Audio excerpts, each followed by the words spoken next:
केलाने देशाटन लेखिका रोहिणी गोरे प्रकरण दुसरं 206 ईगल ड्राईव्ह मधले 1 वर्षाचे वास्तव्य।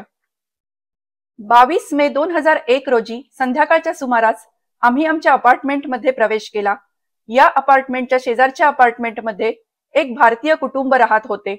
आमच्या अपार्टमेंटचा नंबर होता 205 आणि शेजारी 206 होते।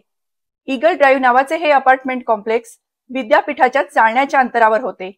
205 नंबरच्या अपार्टमेंटमध्ये आम्ही फक्त 8 दिवसच राहणार होतो।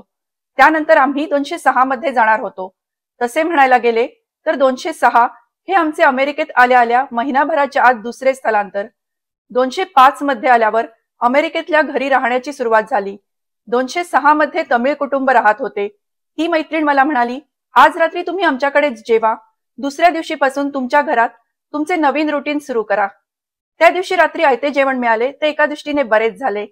नवीन घरात रात्री काही करायला उत्साह नसतोच। त्या कुटुंबात एक शाळेत जाणारी मुलगी होती। तिथे जेवायला गेलो तर ती मुलगी माझ्या मांडीवर येऊन बसली। मला खूप छान वाटले।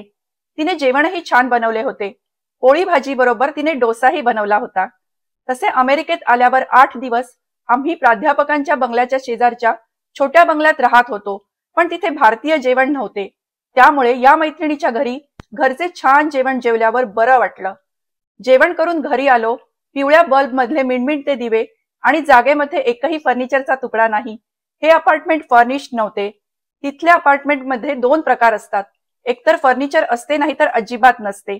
फर्निचर जरी असले तरी ते बरेच जणांनी वापरून जुनाट झालेले असते।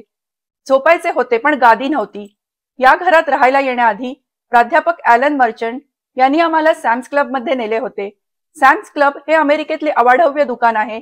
इथे घाऊक माल विकत घ्यावा लागतो व वर्षाचे पैसे एकदम भरून त्या दुकानाचे सदस्यत्व घ्यावे लागते।